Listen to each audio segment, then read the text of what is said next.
क्या कभी आपने अनप्लान सोलो ट्रिप करने का प्लान किया? मेरे मन में भी ऐसा ही एक ख्याल आया और मैं क्रिस मार्टिन के येलो सॉन्ग की तरह इन येलो रिक्शाओं के पीछे भागते भागते मैं अहमदाबाद रेलवे स्टेशन पहुंच गया। वहां पे मैंने देखा कि जैसे महाकुंभ मेला वहां पे हो रहा हो और उनके बीच में मैं रास्ता बनाते बनाते मैं अपने रेलवे स्टेशन में पहुंचा और वहां पे मैं अपनी ट्रेन पर बैठा और 2 मिनट की कीमत मुझे तब पता चली। और ऐसे मैं अहमदाबाद से मुंबई पहुंच गया। वहां जाके ही मैंने सबसे पहले देखा मुंबई का पहला प्यार जो है मुंबई लोकल ट्रेन्स, और उसे देख के मैं बोल गया वाओ।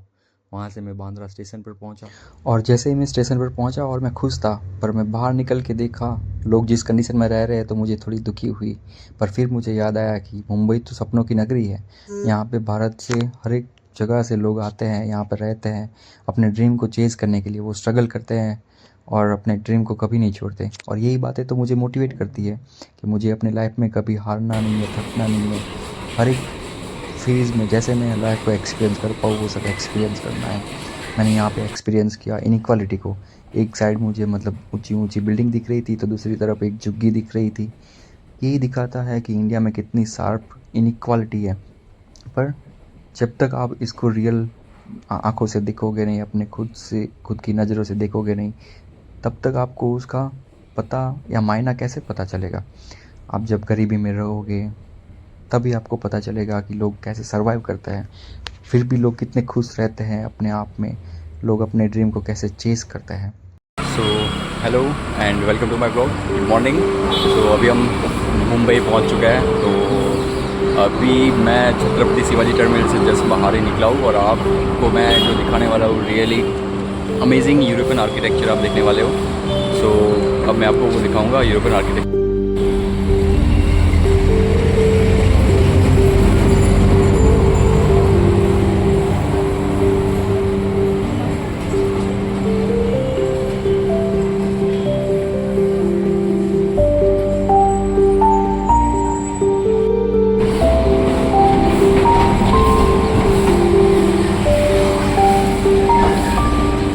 सो ये सारे के सारे आर्किटेक्चर जो आपको दिख रहे हैं वो यूरोपियन स्टाइल में बने हुए हैं। इधर ये इंडो गोथिक स्टाइल में हो गए, इंडो सासनिक स्टाइल में हो गए, इंडो रोमानिक स्टाइल में हो गए, राइट। और ये मुंबई की double decker bus. That's how beautiful Mumbai is in the morning, right. Totally unplan trip and जाना था कहीं और, पहुंच गए कहीं और। बस यही होता है कि सोलो ट्रिप करने का मज़ा। आपको जो करना है वो कर सकते हो, राइट। देख सकते हो आप कितनी ब्यूटीफुल बिल्डिंग्स हैं।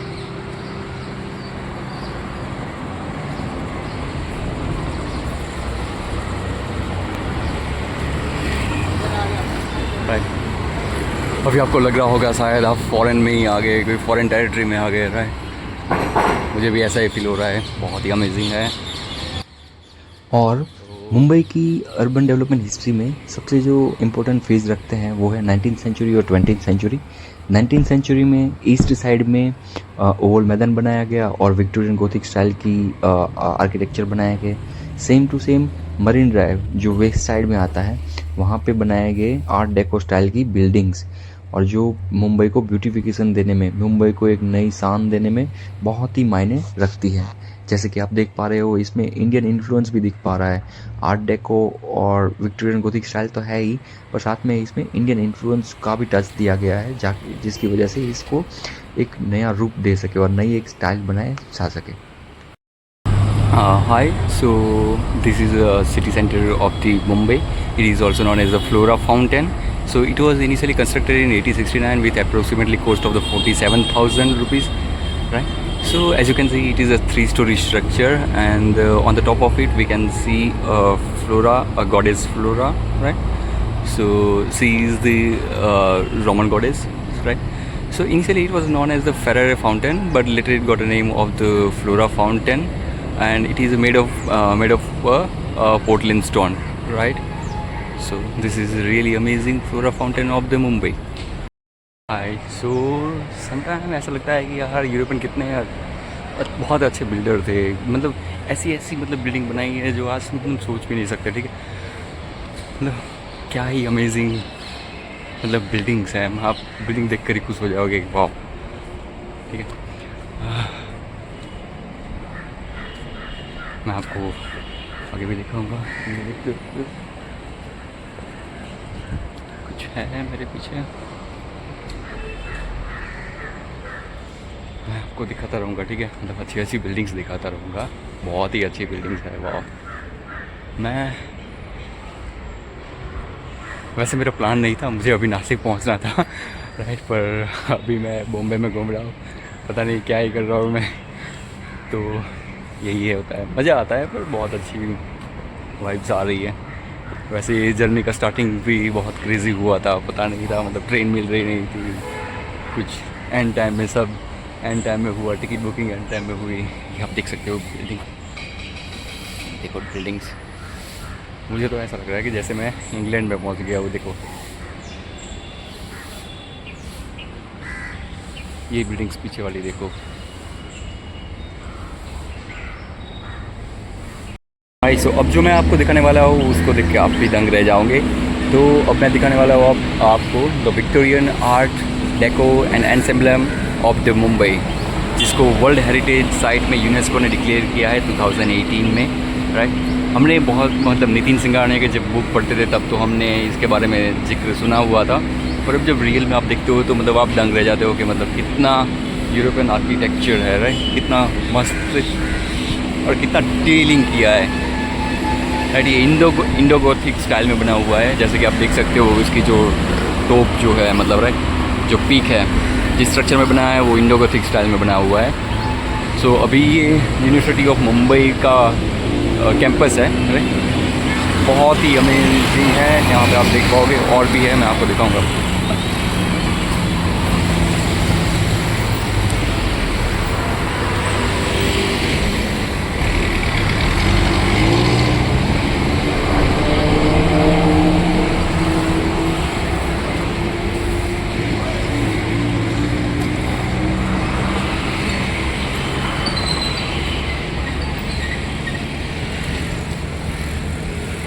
मैं आपको दिखाने वाला हूँ वो भी Victorian art and deco ensemble of the Mumbai का एक पार्ट है। ये है Rajabai clock tower, right. So इसको बनाया था जॉर्ज गिलबर्ट ने 1869 से 1879 तक। इसका अप्रोक्सीमेट कॉस्ट हुआ था 5,50,000 उस समय पर।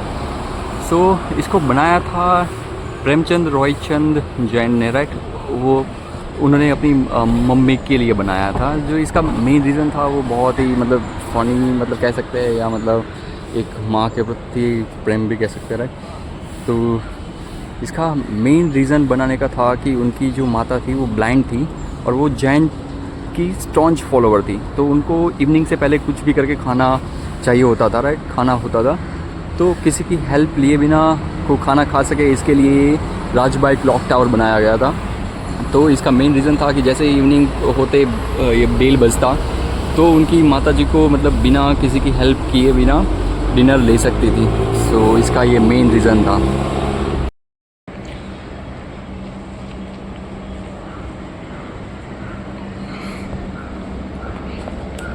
तो ये जो आप देख पा रहे हो वो बॉम्बे हाई कोर्ट है।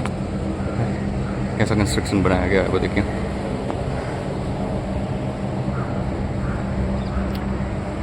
सो ये भी एक Victoria art and deco ensemble of Bombay का पार्ट है, जिसको वर्ल्ड हेरिटेज साइट यूनेस्को ने डिक्लेयर किया था 2019 में। सो वाह यार, क्या अमेजिंग बिल्डिंग्स बनाई गई है। यहाँ मुझे लग ही नहीं रहा कि मैं इंडिया में हूँ, ठीक है। तो पता लग रहा है कि मैं कि फॉरेन कंट्री में, पोर्टुगल में, स्पेन में घूम रहा हूँ, जो कि मेरा ड्रीम है नेक्स्ट ईयर का। दिखता हूँ मेरे दोस्त यार होते हैं तो मतलब जाएंगे वहाँ पे। बाकी अभी तो मैं स्पेन की मतलब या पोर्टुगल की गलियों में घूम रहा हूँ, ऐसा मुझे लग ही रहा है अभी से। सो देखते हैं प्लान सक्सेसफुल होता है कि नहीं होता है। जैसे कि मतलब अनप्लान जो होता है वो सक्सेसफुल हो ही जाता है कैसे भी करके। और मैंने एक इंसान से सुना था, मन के हारे हार, मन के जीते जीत। तो जैसे ही मन आपका स्ट्रांग होगा तो आप कहीं पे भी पहुंच जाओगे। सब कुछ होता है, सबको टेंशन होता है, सब कुछ होता है, पर क्या करें यार, निकल जाने का जहाँ पे भी निकलना है। घूमो, एंजॉय करो, हाँ, बहुत सारे पैसे कमाओ। उसके बिना तो कुछ नहीं हो पाएगा। कभी किसी ने मुझे कहा था कि अगर तुम्हें लाइफ की रियलिटी देखनी है या सर्वाइवल टेक्निक समझनी है तो तुम ऐसे लोगों के बीच में जाओ जो हर रोज़ इसको फेस करते हैं, और यही ध्यान में रखते मैं उनके बीच में गया। पर बिलीव मी, इन लोगों ने जो मुझे सिखाया है वो शायद कभी मुझे मेरा जीवन कभी नहीं सिखा पाएगा। तो I am really thankful for that. Hi, तो अभी मैं जा रहा हूँ नासिक से मैं त्र्यंबकेश्वर जा रहा हूँ। तो त्र्यंबकेश्वर में अभी ज्योतिर्लिंग है, तो ज्योतिर्लिंग को देखूँगा, एक्सप्लोर करूँगा, और वहीं पे कल के लिए जो सरप्राइज रहेगा आप सबके लिए। तो कल के लिए मुझे माउंटेन क्लाइंब करना है, उसके लिए मैं टेंट पिंच करूँगा। तो मैं आपको रात में सिखाऊँगा कि टेंट कैसे पिंच करना होता है, राइट। और मैं नाइट स्टे करूँगा एक माउंटेन पर, और फिर उसके बाद कल मुझे 2 पीक क्लाइंब करना है, ठीक है। तो चलो मिलते हैं त्र्यंबकेश्वर में।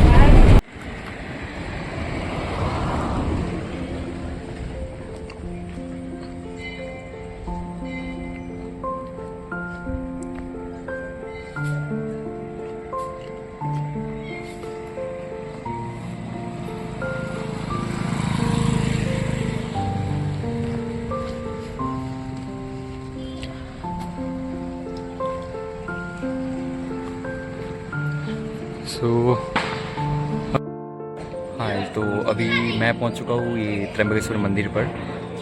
ये त्र्यंबकेश्वर मंदिर जनरली आप डिस्टेंस वाइज देखें तो नासिक रोड से 14 किलोमीटर और नासिक से 28 किलोमीटर होता है, और पब्लिक ट्रांसपोर्ट की अच्छी सुविधा यहाँ पे अवेलेबल है, तो आप आराम से पहुँच सकते हो नासिक रेलवे स्टेशन से।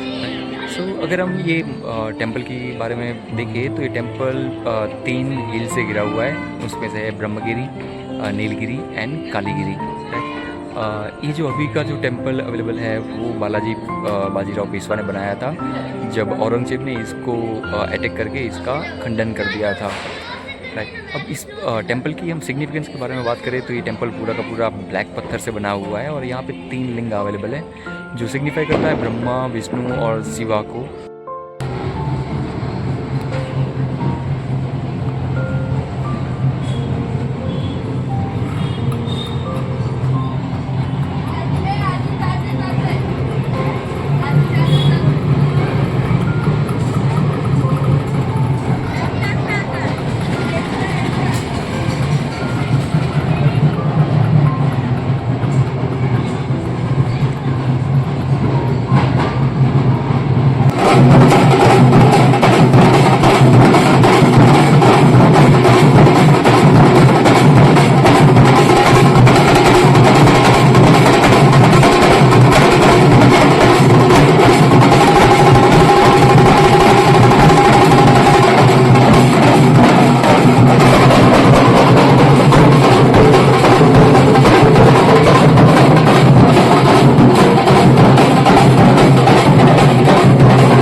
तो यहाँ पे मेरा टेंट हो गया है रेडी, राइट। तो बेसिक मैं आपको रिकैप कर देता हूँ कैसे करना होता है। पहले तो ये जो मटेरियल जो था उसको आप नीचे रख देंगे, ठीक है। फिर क्रॉस सेक्शन में आप जो सपोर्टिंग स्ट्रिंग थी उसको अटैच करेंगे, एक स्ट्रेट एंड में अटैच करेंगे। फिर यहाँ से ऐसे जो लाइन होती है इसको यहाँ से डाल के एकदम क्रॉस में उस तरफ तक जाना है, एंड तक। सेम वे में दूसरी जो आती है सपोर्टिंग स्ट्रिक उसको यहाँ से डालना है और ले जाना है वहाँ तक, है। थोड़ी आपको मतलब दिक्कत हो सकती है इन केस आप पहली बार आप यूज़ कर रहे हो, तो पहले तो आपको वही ध्यान रखना है कि मतलब एक सेफ सरफेस पर आप लगाए, राइट। यहाँ पे एक सॉलिड स्ट्रक्चर है तो इसलिए मुझे दिक्कत नहीं आएगी रात में, ठीक है। नीचे भी कवर होता है तो उससे कोई दिक्कत नहीं आएगी। और यहाँ पे बाजू में एक ब्यूटीफुल टेम्पल भी है, सो एकदम लाइटिंग भी हो रही है, राइट। तो बहुत अच्छा मतलब एनवायरनमेंट है और एकदम सेफ जगह है। और ये रहा मेरा सामान, बेसिक सामान है। ये पूरा टेंट रखने के लिए बैग है, ये मेरा कैरी बैग है पूरा, वो मेरा मेन बैग है जिसमें मेरा सब कुछ सामान है। अब मैं आपको टेंट के अंदर दिखाता हूँ, टेंट के अंदर कैसा होता है आपका एनवायरनमेंट। सो चेन वाला टेंट है, मैं ओपन करता हूँ।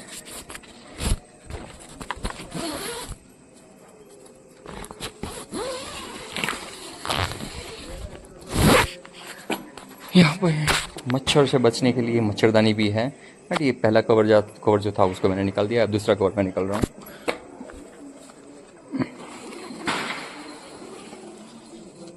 ये मैंने निकाल दिया है दूसरा कवर, और ऐसा होता है टेंट आपका एकदम रेडी टू मेक होम।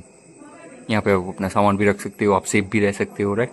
बहुत सारे टेंट होते हैं, वाटरप्रूफ भी आता है, ये वाटरप्रूफ टेंट नहीं है। सो ऊपर भी मैंने ये कवर लगा दिया है, राइट। जस्ट मेरे पास था, इसका कुछ काम तो नहीं है, पर फिर भी एक लगा दिया है मैंने कवर ऊपर से। एयर सर्कुलेशन के लिए भी यहाँ पे नेट लगी हुई है, जिसकी वजह से आप एयर सर्कुलेशन अच्छा सा बनता रहे, राइट। तो ऐसा हमारा टेंट होता है। अभी हाँ, मेरे पास स्लीपिंग बैग भी है, इनके अभी मुझे ज़रूरत तो नहीं पड़ेगी, पर मैं आपको वो भी दिखा दूंगा स्लीपिंग बैग कैसी आती है। जब बहुत ही ठंडी होती है तब स्लीपिंग बैग बहुत ज़्यादा काम आती है, राइट। उसमें आप एकदम प्रोटेक्टेड रह सकते हो ठंडी हवाओं से। सो वो भी मैं आपको दिखा देता हूँ थोड़ी देर में। अब मैं आपको स्लीपिंग बैग भी दिखा देता हूँ कि स्लीपिंग बैग कैसी होती है, राइट। सो ये तो जो ठंडियों वाली यूज़ होती है स्लीपिंग बैग, वैसी तो स्लीपिंग बैग नहीं है मेरे पास अभी, पर ये जो नॉर्मल वाली स्लीपिंग बैग है, जनरली जो सर्दियों के लिए होती है यूज़, वो बहुत ही ज़्यादा हैवी लेयर की होती है। ये तो पतला लेयर है, सिंपल सा, आपको प्रोटेक्ट करने के लिए। आपको नीचे एकदम सॉफ्टनेस भी लगे, ताकि आप हार्ड सरफेस पे हो तो आपको नींद भी अच्छी आ जाए उसके लिए। अब आपको सोना कैसे होता है, तो ये जो चेन है, चेन को आप ओपन कर दो पूरा का पूरा, ये पूरा का पूरा ओपन हो जाएगा। उस चेन को ये पूरे का पूरा तक ओपन कर दो, फिर आपको बीच में सो जाना है और फिर अंदर से चेन को बंद कर देना है, ताकि आपका पूरा बॉडी प्रोटेक्टेड रहे, राइट। तो ऐसा होता है। ये मेरा कवर है, ये मेरा सुबह का नाश्ता बनाने के लिए ये ब्यूटेन फ्लेम गैस है, जो इसका मैं यूज़ करूँगा, राइट। कुछ मैगी वैगी बनाने के लिए, चाय वाय बनाने के लिए कुछ यूज़ करूँगा, देखेंगे अगर हमारे पास टाइम मिलेगा तो वो भी करेंगे। ये स्टोव है पूरा का पूरा, ठीक है। सो ये मेरा आज का बेसिक सेटअप है, बाकी कल मिलता है। अभी मैं कुछ साधु महाराज भी यहाँ पे बैठे हुए हैं, तो मैं उनके साथ कुछ बात करता हूँ, कुछ स्पिरिचुअल बातें अगर हो सके तो ट्राई करता हूँ स्पिरिचुअल बातें करने की, ठीक है। चलो, अगर हो सके और परमिशन देते हैं तो मैं आपको भी सुनाऊँगा। चलो बाय दादा।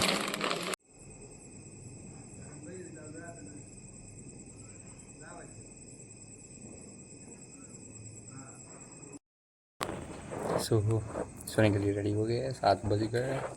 सो जाते हैं क्योंकि सुबह जल्दी 5 बजे उठ के फिर ट्रैक भी करना पड़ेगा। एक साथ दो ट्रैक करने हैं, तो अभी जितना जल्दी सो जाएंगे। वैसे भी कल रात को नींद भी नहीं हुई है, 2 घंटे मुश्किल से सो पाए थे, तो सोच रहा हूँ कि अभी सो ही जाता हूँ। सो के सुबह उठ के फिर ट्रैकिंग सुबह जल्दी स्टार्ट कर दूँगा। एनर्जी तो बहुत ही हाई है, राइट। पता नहीं कहाँ से आ रही है, पर मतलब जो एक्साइटमेंट मेरे अंदर है, आई am really excited. See ya tomorrow.